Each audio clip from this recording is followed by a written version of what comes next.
Salut à tous, vous écoutez l'épisode numéro 6 de Cas d'école. Pour l'épisode d'aujourd'hui, j'ai rencontré Tiffaine qui a 42 ans et qui va nous parler de son rapport à l'école. Bonne écoute. Bonjour Tiffaine. Bonjour. Merci beaucoup d'avoir accepté du coup de te prêter à ce jeu-là. Bah de rien. Est-ce qu'en quelques mots, juste pour commencer un peu la conversation, tu pourrais te présenter et raconter en très gros ton parcours scolaire, comment ça s'est passé? Donc je m'appelle Tiffaine, j'ai 42 ans, ça fait plus de 20 ans que j'habite en Angleterre maintenant. Je suis allée dans une petite école primaire dans un petit village dans la région parisienne. Ça s'est très bien passé, j'ai toujours beaucoup aimé aller à l'école. Le collège c'était aussi dans le même petit village. Et le collège, non pas le collège, le lycée pardon, ça c'était ensuite aussi dans la région parisienne, mais à Sarcelles c'était pas tout à fait la même chose. J'ai toujours aimé aller à l'école, j'ai toujours aimé apprendre plein de choses, des choses différentes, et même maintenant d'ailleurs. Mais en fait ma scolarité s'est pas toujours très bien passée à cause d'autres élèves ou parfois même de professeurs qui n'étaient pas toujours très agréables, on va dire. Et donc ensuite, après le lycée, j'ai fait un DUT à Saint-Denis. Et ensuite, en troisième année, en fait, on nous a proposé pour certains étudiants d'aller passer une année en Angleterre. Et donc ensuite, nous devions revenir. Et moi, ma troisième année, en fait, c'était une erreur, je dois l'admettre. En fait, j'ai arrêté en cours d'année parce que j'apprenais rien. Parce que ce que eux font en 3 ans, ils faisaient un BA. En 3 ans, nous, on l'avait fait en 2 ans. Donc moi, je me suis dit, ça me sert à rien. Parce qu'en fait, ce que je veux, c'est apprendre l'anglais. Donc j'ai arrêté. Et j'ai trouvé du travail pour apprendre l'anglais. Parce qu'effectivement, ce que je faisais en tant qu'étudiante en Angleterre, c'est tout ce que j'ai pas pu faire quand j'étais en France. Donc sortir avec mes copains et mes copines. En fait, faire la fête. Et passer mon temps avec des Français. Donc forcément, je parlais pas du tout anglais. Donc je dis, bon, il faut quand même que j'apprenne l'anglais. Donc du coup, j'ai trouvé un travail. J'ai arrêté les études. Ça c'était une erreur parce que en fait il y a quelques années j'ai voulu faire professeur de français et je ne pouvais pas parce qu'il fallait avoir un diplôme en 3 ans. D'accord. Évidemment que je n'avais pas. Donc j'ai proposé de reprendre les études et là on m'a dit ben non parce que la troisième année il faut la passer à l'étranger, en France. Moi je dis ben oui mais... Moi j'ai passé 20 ans de ma vie en France, donc le niveau du français c'est pas un problème. Enfin bref, pour couper court, ça n'a pas été possible, donc j'ai fait autre chose. J'ai décidé de faire des études de comptabilité à la place. D'accord. Qui n'avaient rien à voir avec mon parcours scolaire, puisque j'ai fait un bac à l'époque A2, donc c'était littéraire et langue littéraire, ouais. D'accord. Et du coup, avant de faire de la comptabilité, c'était quoi que tu étudiais? Alors, j'ai travaillé plusieurs années. En fait, quand j'ai fini mon DUT à Saint-Denis, c'était un DUT technique de commercialisation. Donc ça n'avait rien à voir avec la littérature, parce que je voulais faire quelque chose de complètement différent, que je ne connaissais pas. Donc c'est ça que j'avais pris parce que ça me plaisait bien. Et donc j'étais censée faire un BA, European Business General, à Anglia Ruskin University. Mais donc c'est ça que j'ai arrêté. D'accord. Et donc j'ai trouvé du travail, j'ai continué en fait à travailler, je suis restée en Angleterre, en grand désespoir de mes parents d'ailleurs. C'est vrai, ça a été quelque chose de compliqué avec tes parents de... Oui, enfin mon père, ils sont divorcés donc ça gêne pas, mais ma mère et mon frère, oui, ma mère a fait beaucoup la tête pour être très polie. Elle voulait absolument que je rentre, et d'ailleurs un été je suis rentrée et j'ai travaillé donc l'été à Paris à Charles de Gaulle. Et vraiment, j'étais malheureuse. J'ai dit non, je peux pas rester en France. J'y arrive pas. La mentalité, on va dire, dans la région parisienne, c'est pas du tout comme je suis. Moi, j'aime beaucoup Cambridge, la mentalité, comment les gens sont. Et donc, je suis retournée en Angleterre. Et ma mère est venue nous rendre visite une fois. Et quand elle est venue, elle m'a dit maintenant j'ai compris pourquoi tu veux rester en Angleterre. Ah oui. Voilà. Donc maintenant je n'ai plus ce problème. Toute personne ne me dit quand est-ce que tu reviens en France. Quand ils viennent me voir à Cambridge, ils disent oh, c'est super. Je comprends tout à fait pourquoi tu es partie. Ouais. Mais oui, l'école m'a toujours plu. J'ai toujours eu beaucoup d'amis à l'école primaire. Jusqu'à un certain point, après, il m'est arrivé on va dire, un incident à l'école. Et du coup, j'ai plus du tout joué avec les filles. J'ai préféré jouer avec des garçons. D'accord. Bon, enfin, je peux le dire, c'est pas vraiment un secret. Il y avait un petit garçon, en fait, qui se faisait chatouiller dans le préau. Et tous les élèves étaient là en train de le chatouiller. Donc moi, je suis allée voir parce que je me dis c'est peut-être très drôle. Et je l'ai chatouillé 2 minutes, puis je suis partie parce que bon, enfin, je trouvais pas ça super drôle de chatouiller quelqu'un, mais bon. Mais quand il est rentré dans la classe, il a dit que quelqu'un lui a baissé sa culotte. Et ça a fait en fait tout le tour de la classe. Il a accusé un élève, qui en a accusé un autre, qui en a accusé un autre, qui en a accusé un autre. Puis à un moment, c'est tombé sur moi. Et moi, j'accusais personne d'autre parce que je ne savais pas qui c'était. D'accord. Et en fait, le professeur m'a pris moi et m'a baissé ma culotte devant toute la classe. Il m'a donné une fessée devant toute la classe, ce qui m'a beaucoup marquée. Wow. Et du coup, après, j'ai refusé de jouer avec tous mes amis parce que j'estimais qu'ils auraient dû s'excuser et dire qu'en fait, c'était pas moi parce que c'était pas moi. Et comme je suis très têtue, on va dire même bornée, j'ai refusé de jouer avec eux. Donc, du coup, quand je suis arrivée en 6e, j'avais pas ce cercle d'amis que tous les autres avaient. D'accord. Et ils avaient tous pris anglais comme première langue et moi, j'avais pris allemand.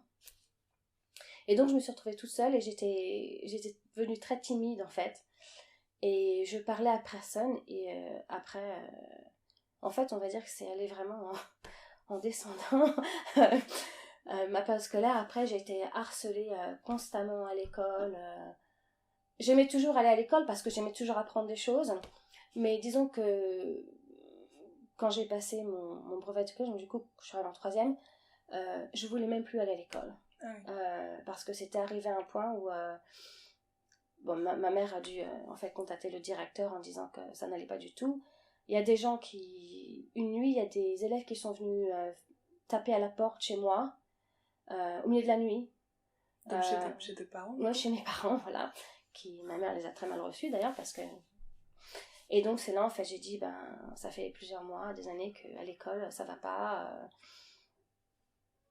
Enfin j'ai été harcelée vraiment tous les points possibles et inimaginables. J'ai tout eu, les cartables balancés à la tête, des élèves, enfin il y avait 8 filles dans une classe de 32, j'étais la seule qui était développée, si les garçons pouvaient venir et tripoter, j'ai tout eu en 3e, donc je voulais plus aller à l'école du tout.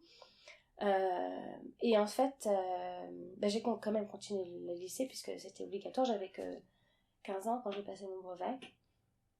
Donc quand je suis allée en seconde, là ça s'est amélioré un peu parce que j'étais dans des classes différentes. Le lycée était vraiment très très grand, c'était à Sarcelles. Et les autres élèves en fait, ceux qui causaient le plus de problèmes, il y en avait beaucoup qui ont doublé et d'autres qui sont passés dans des lycées professionnels. Donc en fait ça s'est arrêté et je me suis fait quelques amis, mais pas beaucoup. Mais bon, évidemment Sarcelles, le problème c'était plus en fait l'ambiance dans le lycée de certains on va dire de certains élèves parce que ça pouvait quand même être très violent. Donc il fallait faire très attention quand on sortait de l'école, quand on rentrait à l'école, par où on passait. Il y a des endroits dans la journée, il fallait surtout pas y aller toute seule. Enfin pour une fille évidemment. Je vais pas donner de détails, mais il fallait vraiment pas passer par là. Donc il fallait faire le grand tour. Mais enfin, j'ai quand même eu à part ça une bonne scolarité. J'ai appris plein de trucs, j'ai eu des professeurs qui ont été fantastiques. Mais les relations avec les élèves, entre eux-mêmes, ça a été très difficile. Parce que du coup, cet événement-là qu'il y a eu en CM2, du coup, ouais, en primaire, ouais. En CE2. Toi, t'as considéré que... Enfin, ça a envenimé tes relations avec les autres élèves et pas particulièrement avec l'instituteur qui a eu cet acte violent Non. En fait, j'ai même pas... Évidemment, maintenant, avec l'âge, je me rends bien compte, en adulte, que le professeur aurait dû se rendre compte que forcément, c'était probablement pas moi, puisque ça avait fait le tour de la classe. Mais je pense qu'il a fallu qu'il punisse quelqu'un et que c'est moi qui l'ai pris à l'époque. Mais oui, il m'a fallu des années pour avoir des relations avec même les filles, je suis désolée, c'est ça, pas spécifiquement, mais les filles, j'ai énormément de mal à faire confiance aux filles. En général, mes amis sont soit beaucoup plus âgés ou plus jeunes, ou alors ce sont des hommes. D'accord. J'ai pas vraiment d'amis femmes de mon âge. Parce que quand t'as subi du harcèlement à l'école, c'était principalement venant de filles ou... Non, les deux. Les deux.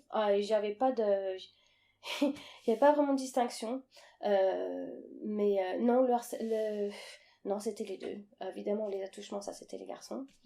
Mais non, c'était les deux. Parce que j'ai l'impression que c'est relativement rare quand on est jeune, quand on est enfant, d'être ami plutôt avec des gens, avec des garçons si on est une fille, ou avec des filles quand on est un garçon. J'ai l'impression que c'est pas si rare qu'on aurait l'impression, mais quand même, c'est pas la norme. C'est moi, en CE2, en fait, j'étais plus amie avec des filles. Et d'ailleurs, je m'entendais très bien, j'avais vraiment aucun problème. Mais c'est ce jour-là, en fait, après, j'ai décidé que je ne voulais pas jouer avec elles. Je leur ai dit, je ne jouerai pas avec vous tant vous ne m'auriez pas présenté des excuses. D'accord. Et comme elle s'en fichait royalement, et que moi j'étais têtue, j'ai demandé aux garçons, est-ce que je peux jouer avec vous?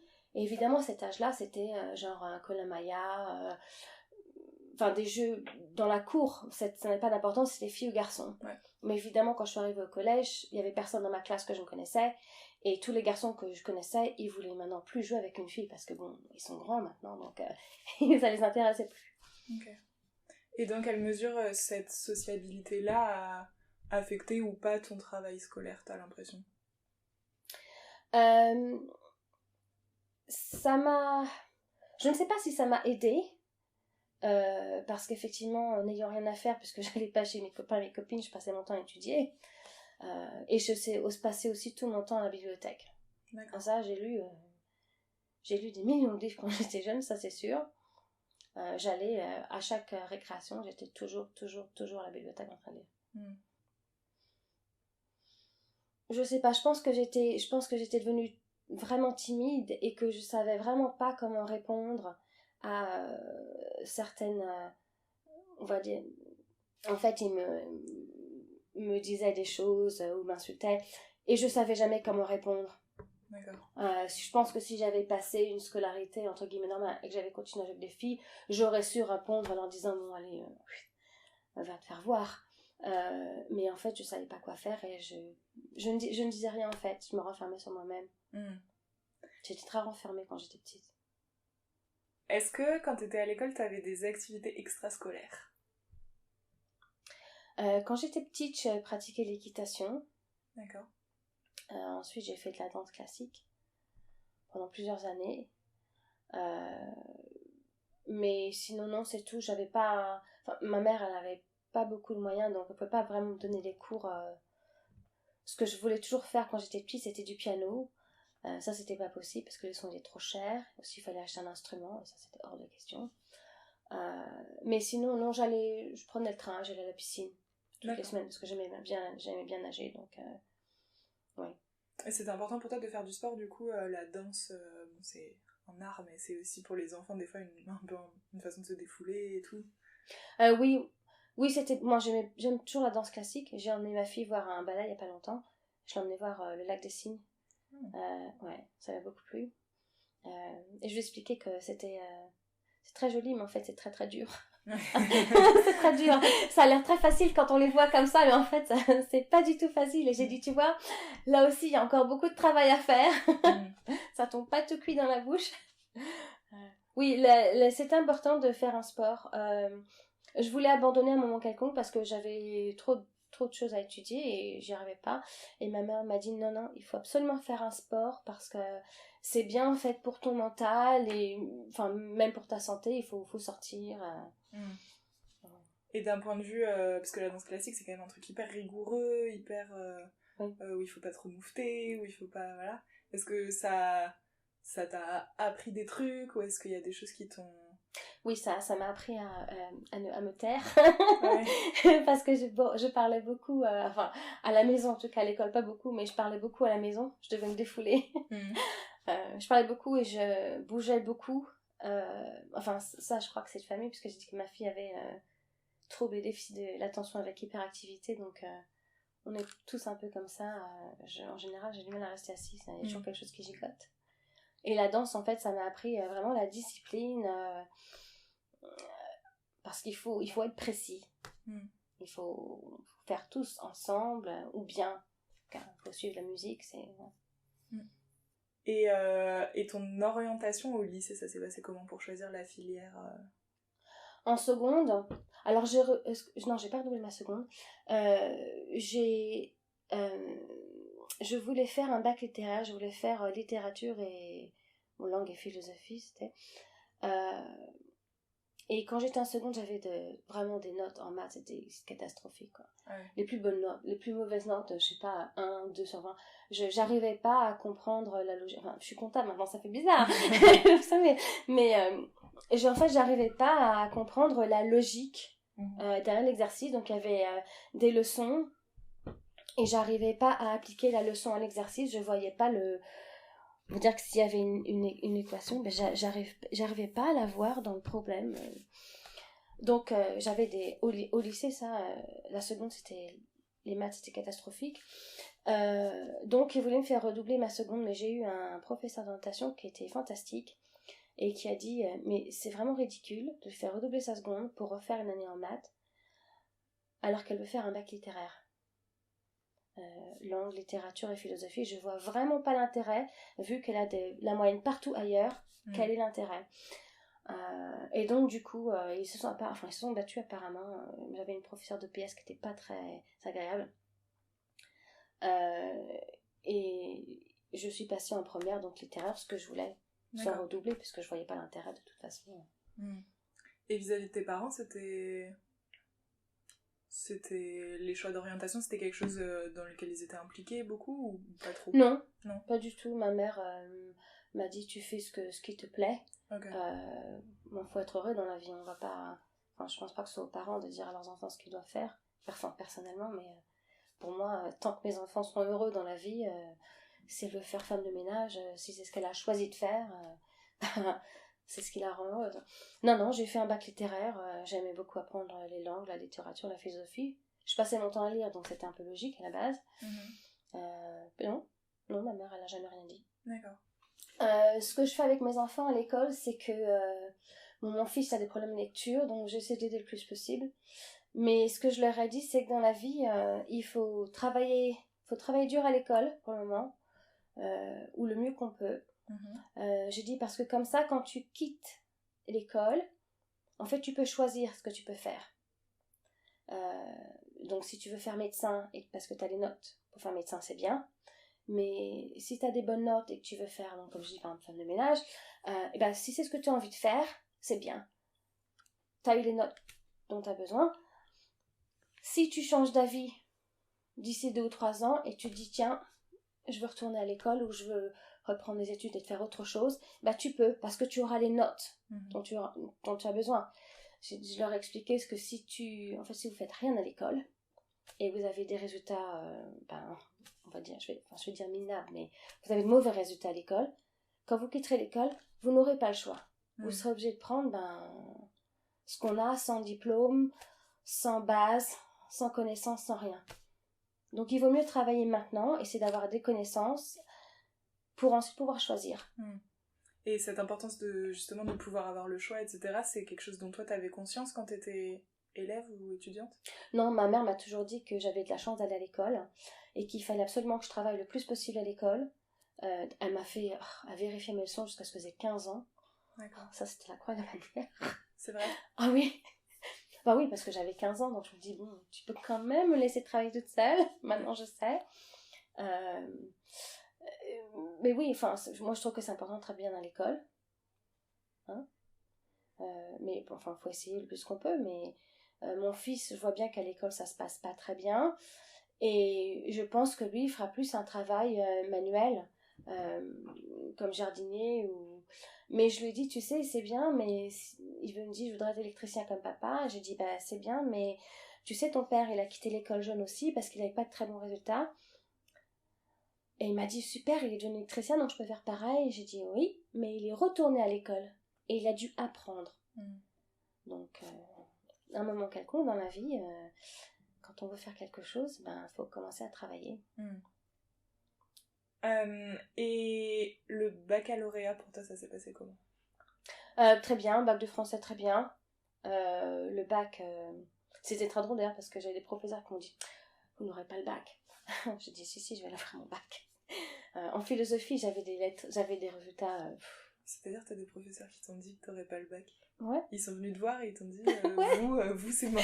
Vous n'aurez pas le bac. Oui. Alors, c'est bien, j'ai dit, c'est bien, mais j'ai quand même une mention. Alors maintenant, on va en voir. Mais oui, c'était très drôle d'ailleurs. Oui, j'avais une professeure de philosophie qui était pas... C'était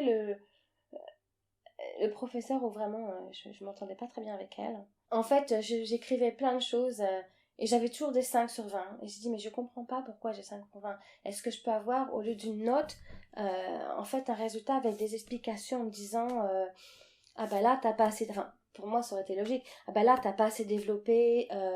Là, cette idée-là, tu peux pas mettre ça ici parce que blablabla. En fait, j'avais toujours qu'un résultat. Alors du coup, j'ai pris des copies des élèves qui avaient de bons résultats. Et j'ai regardé, je fais écouter, je suis désolée, mais enfin, pour moi, les idées, c'est pas exactement la même chose, mais on va dire que c'est quand même assez similaire. Alors pourquoi j'ai jamais eu d'explication. Et ma note de base, c'était 5 sur 20 en philosophie. Donc j'ai eu 15 en philo, j'étais très contente au bac d'aller la voir, fait voilà, merci. Parce qu'en fait, quand t'es allée la voir et que tu lui as demandé quand tu lui as dit que tu voyais pas vraiment les différences concrètes entre ta copie et la copie de quelqu'un, je lui ai amené la copie d'un élève qui avait eu 15 sur 20 et la mienne, je lui ai demandé de relire et en fait elle m'a envoyé balader. C'est-à-dire elle a dit... elle a dit non, c'est ma note, de toute façon vous savez pas de quoi vous parlez. Alors je dis bon bah c'est pas la peine. Ma mère elle m'a dit de toute façon la philosophie, t'inquiète pas, si c'est pas ce que tu veux faire plus tard, ça n'a pas d'importance. D'accord. Mais du coup, t'as quand même une très bonne note en philo au bac. J'ai quand même une très bonne note en philo au bac, voilà. Donc, et t'étais pas... Pardon, vas-y. Non, je lisais tous les livres dont elle parlait, je lisais tout, je regardais tout. C'était un petit peu frustrant quand on essaye... Enfin, j'ai eu la même expérience ici, d'ailleurs, en comptabilité, mais c'était un peu frustrant, en fait, quand on essaie d'apprendre quelque chose et de voir quelque chose, en fait, de pas avoir d'aide, quoi. Oui. Et du coup, après, ce que t'as dit que tu faisais, c'était du marketing ? Oui, c'est ça. J'ai fait un DUT technique de commercialisation parce que, en fait, quand j'avais regardé les débouchés d'un bac littéraire, en fait, c'était beaucoup... il y avait beaucoup d'enseignements ou traduction. Et en fait, je savais pas si j'avais vraiment envie de faire, par exemple, des études de langue ou des études de littérature. Je voulais faire quelque chose de différent. Alors je dis tiens, ça me plaît bien, je vais faire ça. Parce que je me dis de toute façon, je peux toujours changer plus tard si j'ai envie. J'ai mon bac, donc si j'ai envie de reprendre mes études et faire autre chose, ben je peux. Tu t'es juste dit pourquoi pas. Voilà, c'est ça, exactement. Et il n'y avait pas un peu cette espèce d'urgence de il faut faire des études pour les finir le plus vite possible, pour avoir un travail le plus facilement possible ? Non, pas vraiment, non. Enfin, j'ai toujours travaillé pendant mes études de toute façon. D'accord. Je travaillais à Flunch. J'avais 40 heures pour faire mon DUT et je travaillais 20 heures chez Flunch toutes les semaines. Ouais. C'était mon contrat, ouais. Ben, si je voulais continuer à payer mes études, il fallait que je travaille parce que mes parents étaient divorcés et mon père ne donnait rien, donc j'avais pas trop le choix de toute façon. Et parmi les gens avec qui t'étais dans ce DUT, t'avais l'impression que c'était plutôt la norme de travailler en même temps que ses études ? Ou pas ? Non, et d'ailleurs, j'ai un professeur qui m'a fait une réflexion parce qu'un jour, en fait, on faisait une étude pour une entreprise et en fait, on devait prendre des horaires en fait, d'entreprise. Et donc, t'avais des élèves qui arrivaient entre 9h et 10h et qui partaient entre 15 et 18h. Moi, je commençais à travailler à 18h. Donc, moi, j'arrive à 8h du matin et je partais à 4h. Et j'ai un professeur qui m'a fait une réflexion en me disant que je me disais que je ne vais pas travailler. Je dis, écoutez, moi, je m'en vais ce soir à 4h parce que je travaille. Il m'a dit, d'abord, on ne dit pas je m'en vais parce que je travaille. On dit, s'il vous plaît, est-ce que je peux partir à 4h pour aller travailler ? Alors, je l'ai dit en souriant avec mes yeux. S'il vous plaît, monsieur, puis-je partir à 4h pour aller travailler ? Tout en sachant très bien que même s'il me disait non, j'en avais rien à faire parce que j'irais quand même travailler. Et d'ailleurs, je lui ai fait remarquer que c'était bien gentil de dire ça, mais malheureusement, il y avait des gens qui avaient besoin de travailler pour pouvoir aller à l'école, et que c'était comme ça. Et qu'en fait, j'étais polie, mais je dis qu'en fait, c'était, il pouvait faire ce qu'il voulait. Hein. J'irais quand même travailler, donc ouais. D'accord. Et du coup, vu que maintenant t'as des enfants, est-ce que tu vois des grosses différences dans la façon dont c'est organisé l'école comme tes enfants la vivent maintenant ici en Angleterre et comme toi tu l'as vécu en France? Oui, beaucoup. D'abord, ce qui m'a énormément fait choquer, et ça avait su, j'aurais fait des économies, c'est le coût d'avoir un enfant en Angleterre. Ah oui. C'est extraordinaire. Et maintenant, je comprends pourquoi les femmes travaillent à temps partiel, ou pas du tout, en Angleterre. Parce que c'est vraiment trop cher d'avoir un enfant. L'école en Angleterre, déjà l'école je finis en général à 3h, ou 3h30. Alors je suppose que dans les grandes villes, il doit quand même y avoir des gardes après l'école, mais comme moi j'habite dans un petit village, en fait il n'y a rien. D'accord. Et il y a une nourrice pour toute l'école, donc forcément ça fait pas beaucoup. Donc du coup on a beaucoup de mal à trouver du travail à temps complet. Déjà ça coûte très cher parce qu'il faut payer les nourrices, mais ensuite il y a vraiment rien pour s'occuper des enfants après l'école. Et pendant les vacances c'est pareil, ça coûte très cher. L'école en elle-même, évidemment, bon, tu commences un petit peu plus tard, tu finis plus tôt. Les horaires ne sont pas les mêmes. À la cantine, c'est évidemment pas la même chose qu'en France. Pas aussi équilibré qu'en France, ça c'est sûr. Tu veux dire ce qu'ils mangent? Oui. Ah ouais. Ah oui, c'est pizza, chips, nuggets, d'accord. Gâteau. Enfin, moi c'était crudité, viande, légumes, yaourt et fruits. Enfin, c'était à 20 ans, ça a peut-être changé, maintenant j'en sais rien, mais à l'époque c'était ça. Et aussi la façon dont ils ont d'apprendre, c'est très différent. En Angleterre, c'est vraiment... ils leur apprennent les bases, et ensuite c'est vraiment aux parents de se débrouiller et de leur apprendre. Il y a énormément de parents qui font donner des cours privés à leurs enfants. Nous, on ne peut pas, malheureusement. Et encore heureux que je n'ai que 2 enfants, parce que sinon je passerais mes après-midi et mes nuits à leur donner des cours. Par exemple, leur apprendre une table de multiplication. Là, mon fils, il a 8 ans. Il a toujours du mal pour apprendre ces tables. Donc, du coup, quand j'étais en France la semaine dernière, je lui ai acheté un grand tableau avec les tables de multiplication que j'ai collé dans sa chambre, dans l'espoir que ça rentre un peu plus. Mais par exemple, moi, je me rappelle, à l'école, on nous apprenait 2 fois 1, 2, 2 fois 2, 4. Et eux, ils apprennent ah bah c'est facile, c'est de 2 en 2. Donc 2, 4, 6, 8, 10, 12. Mais si je lui dis, bah alors 2 fois 8, c'est quoi Donc il va compter sur ce doigt, 2, 4, 6, 8, 1. C'est ça. Et je dis, oui, mais ça prend trop de temps. Donc ils apprennent pas du tout de la même façon. Je trouve que l'école est beaucoup moins bien, c'est moins encadré. Je sais pas si c'est je sais pas comment c'est en France maintenant, sauf évidemment comparer la France d'il y a 20 ans et l'Angleterre de maintenant, c'est peut-être pas exactement la bonne chose à faire. Certes. Mais enfin, moi, je sais que ça m'étonne que quand ils leur apprennent à lire, ils apprennent quelques bases, mais ensuite, c'est à nous, les parents, de les faire lire tous les jours, 1 demi-heure, 3/4 d'heure, et de leur faire tout. Alors, les devoirs, je sais bien qu'il faut en faire quelques-uns, mais c'est vraiment aux parents de tout... En fait, d'aller sur tous les cours et de faire, en fait, le travail que moi, j'estimais être d'un professeur. Je suis désolée, mais...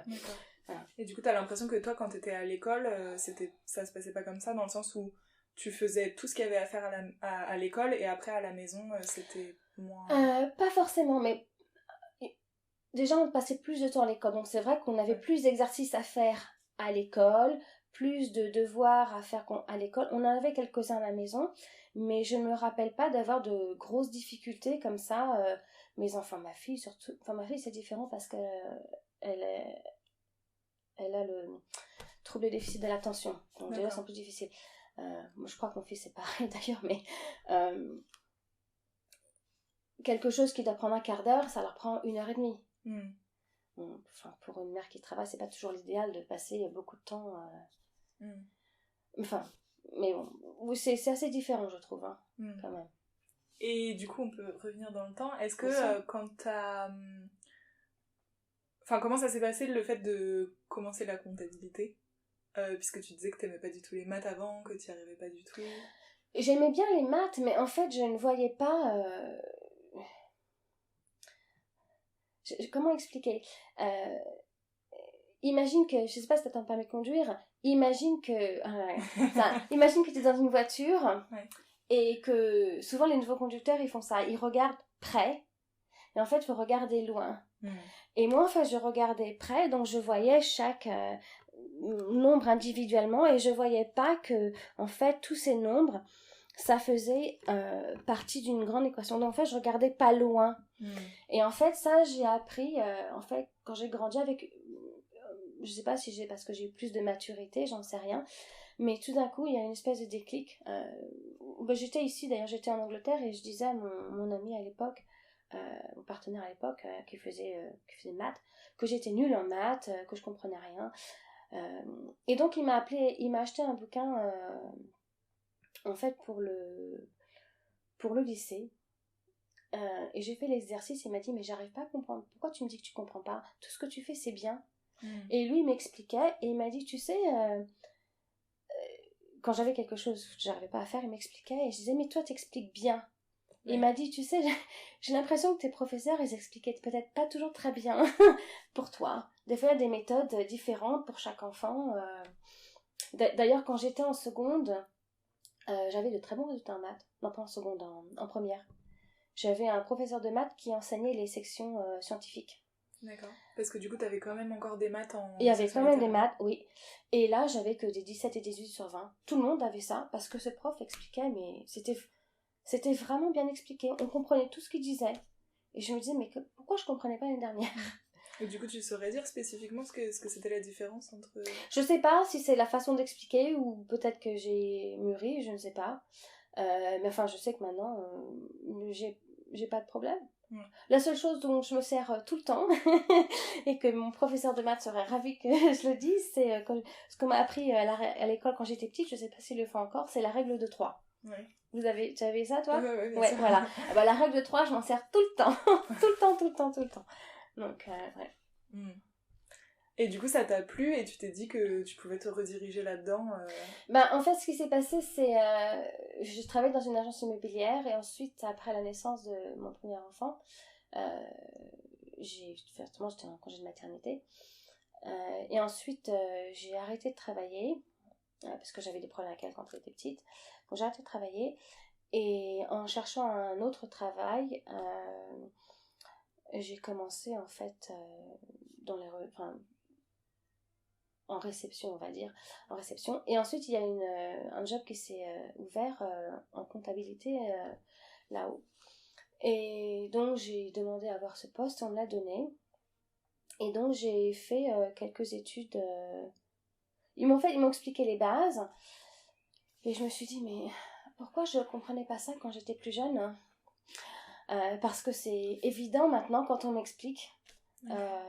Parce que quand j'avais fait mon DUT à Saint-Denis, c'est pareil, on avait des études de comptabilité et j'étais nulle.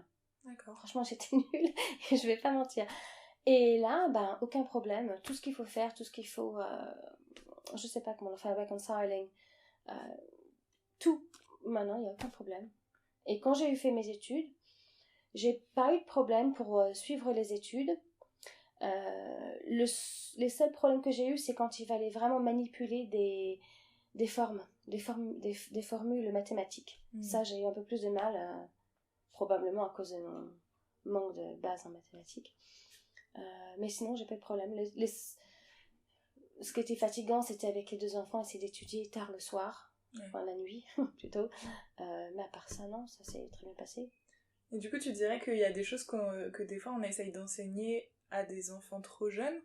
Parce que si tu dis qu'il y a des choses que sur le moment, quand on a essayé de te les enseigner et que t'étais jeune, t'étais élève, t'étais au lycée, juste ça rentrait pas, et après plus tard tu t'es dit ah mais en fait c'était pas si compliqué, parce que du coup t'as l'impression qu'il y a des choses qui sont enseignées trop tôt dans certaines filières. Ouais. En France, je sais pas comment ça se passe maintenant, mais par exemple ici à l'école, les enfants commencent l'école à 4 ans, et en fait ils leur commencent à leur apprendre à lire à 4 ans. Moi je trouve que c'est quand même un peu jeune. Il y a des élèves, à 4 ans, ils commencent l'école à 4 ans, donc il faut qu'ils aient 4 ans au 1er septembre. Donc les enfants qui sont nés on va dire en octobre, ils commencent l'année suivante, donc ils sont déjà un peu plus grands, mais par moi, ma fille, elle est née en juillet, elle était jeune pour commencer à 4 ans. Ouais, elle avait et vraiment pile 4 ans. elle s'endormait en classe. Elle s'endormait en classe parce qu'elle était trop fatiguée. Mais enfin, oui, je pense qu'il y a des choses qui sont trop différentes. Là, tiens, tu me demandais comment on enseigne les maths. Eh bien, ma fille est au collège, pardon. Et là, elle a un professeur de mathématiques, et donc elle a son cahier à la maison. Elle m'a ramené et j'essaie de l'aider en maths. Et je regardais son cahier et je lui dis, mais où sont les leçons? On n'en a pas. Comment ça, vous n'avez pas de leçons? Non, le professeur écrit un problème au bureau, sur le tableau, et il faut qu'on essaie de le résoudre, et ensuite il nous donne des exercices. Je dis, vous n'avez pas de leçons? Non. Alors, j'ai écrit un mot au professeur en disant, j'étais un petit peu confuse, parce que je pense que ma fille s'est trompée. Non, pas du tout. Elle s'est pas trompée, ils n'ont pas de leçons. Et en fait, ils ont divisé la classe comme ça, au collège de Relais. Donc, les élèves qui voient le problème au tableau et qui arrivent à trouver des solutions par eux-mêmes, ils les mettent dans la classe, des élèves advanced, dans les élèves qui sont forts en maths. Et ceux qui regardent le problème en disant, c'est bien, mais ça me dit rien, et ceux-là, en fait, sont dans la classe on va dire, les élèves normaux ou moyens. D'accord. Et ceux-là, ils vont leur donner un cours de maths, d'abord. Ok. Et ensuite, leur donner des exercices pour qu'ils apprennent. Moi, c'est comme ça que j'apprends. Il me faut un cours d'abord. Je suis désolée. Mais il y a des élèves qui regardent un problème. Et en fait, ils arrivent à cogiter en se disant, tiens, on pourrait peut-être faire ça, on pourrait peut-être faire ça. Ma fille, moi, on n'est pas comme ça. Et du coup, pour ces élèves qui voient les choses plus rapidement, etc., ça passe jamais par une formalisation, par un cours écrit non. Avec des choses à retenir. Donc j'avais regardé son cahier, il n'y avait rien. J'ai dit, mais qu'est-ce que c'est que ça? Comment veux-tu que je t'explique comment faire ça? Je ne peux même pas suivre une méthode, parce qu'en plus, il y a des méthodes un peu différentes. Pour ce problème, il y a des méthodes un peu différentes pour arriver au même résultat. Et moi, quand j'essaie d'expliquer quelque chose à mes enfants, j'essaie d'utiliser la méthode qu'ils utilisent en classe, pour pas mélanger les choses encore plus. C'était pas possible, parce qu'il n'y avait pas de méthode. D'accord. C'est pas très utile. Ouais. Et du coup, ça, en France, quand toi t'as grandi, il y avait ça, et du coup, ça te nous, on avait toujours des leçons. Je me rappelle avoir des leçons. Il fallait apprendre la leçon, sinon on donnait problème. Mais est-ce qu'il y avait aussi un truc un peu similaire de essayer de voir par soi-même les types de solutions qu'on pourrait trouver? Ça, c'était après la leçon. Donc, les élèves qui avaient tout de suite assimilé, qui avaient fait tout l'exercice, le professeur venait en disant t'as fait ça déjà? Tiens, essaye celui-là. On va voir si tu y arrives. Et il ne mettait pas un problème au tableau en disant tiens, bonne chance. D'accord. C'est difficile de dire à un enfant de réviser les maths et d'apprendre ses leçons. Quand j'ai vu les résultats qu'elle avait en maths, je dis mais c'est pas possible, qu'est-ce que c'est que ça? Elle a des résultats, c'est catastrophique. Et ensuite j'ai compris, j'ai dit oui mais c'est pas de leçon. Et qu'elle a pas compris à la base, ça va pas l'aider. Est-ce qu'il y a d'autres trucs qui t'ont marqué particulièrement dans ta scolarité et dont on n'aurait pas encore parlé Ouais, j'ai eu des professeurs vraiment, vraiment super, surtout au collège. J'avais professeur de français.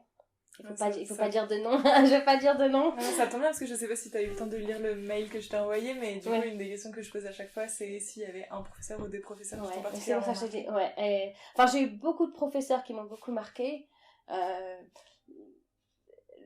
Un truc très drôle qui m'est arrivé quand je suis arrivée en 6e, c'est mon frère était aussi allé à ce collège-là, mais il a 6 ans de plus que moi. Et quand je suis arrivée au collège, à l'époque, cette dame était professeure de français et professeure d'anglais. Et quand je suis arrivée, elle m'a dit... elle a lu mon prénom et mon nom, elle m'a fait... Je peux dire mon nom? Peut-être pas. Tu veux. Elle a lu mon nom de famille, elle fait... T'as pas un frère qui s'appelle Emmanuel? Oui. J'ai dit... Oui, il fait... j'espère que t'es pas comme lui. Ah, oula. Oui, Et elle m'a dit plus tard, j'arrive pas à comprendre comment 2 enfants élevés par les mêmes parents dans la même famille peuvent être aussi différents. Parce que moi, j'écoutais en classe, j'étais sage, je faisais pas de bêtises, je répondais pas, je rendais mes devoirs en temps et en heure. Et mon frère, c'était vraiment une catastrophe. Ouais. Mais bon. Ouais, j'ai eu des professeurs vraiment super. Alors, cette dame-là, elle était bien, mais j'en ai eu une autre plus tard, vraiment qui était fantastique. C'était une femme... elle était vraiment agréable, elle était patiente, elle expliquait tout. Vraiment, avec elle, j'avais des résultats en français. J'avais de très bons résultats en français. Et vraiment, elle nous encourageait. Il y avait toujours des choses intéressantes à lire, à faire, à apprendre. J'avais aussi un professeur d'histoire-géographie qui était vraiment super, qui nous parlait de Mahomet en 632. J'en ai parlé à ta Ah oui. Ah ouais, elle nous a fait une espèce de cours de théâtre en pleine histoire-géographie. C'était vraiment, vraiment bien. J'ai eu des professeurs super. Et d'ailleurs, pendant plusieurs années, je suis retournée au collège pour aller les voir parce que c'est vrai. Ouais. J'ai pas fait ça au lycée, hein, mais au collège, ouais, je suis allée les voir. Et est-ce que tu serais capable de dire un peu spécifiquement ce qui te plaisait dans ce qu'ils faisaient en cours, en fait? C'était la façon dont ils enseignaient, en fait. J'avais vraiment l'impression que tout ce qu'ils nous apprenaient, c'était facile. Et ils rendaient en fait tout intéressant. C'est pareil, quand j'étais au lycée, j'ai eu un autre professeur de français qui avait été encore un professeur de français. Ils m'ont marqué, ces professeurs de français. Et là, on faisait des choses, on va dire, peut-être un peu plus ennuyeuses pour certaines personnes.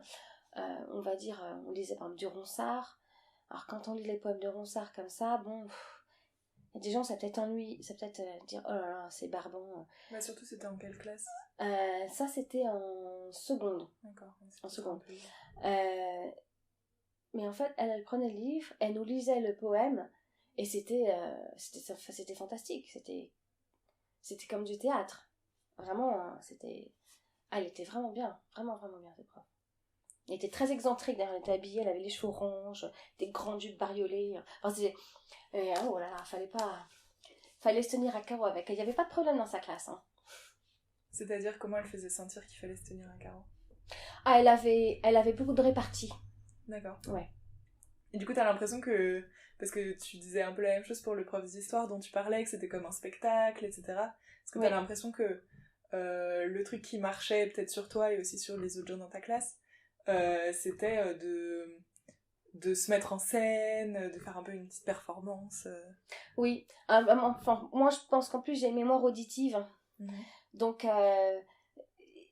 quand je vois les gens faire ça, enfin, ou faire des choses très intéressantes, moi je me rappelle, même des années plus tard, parce que ça fait plus de 30 ans, ça fait 30 ans. Ça fait 30 ans.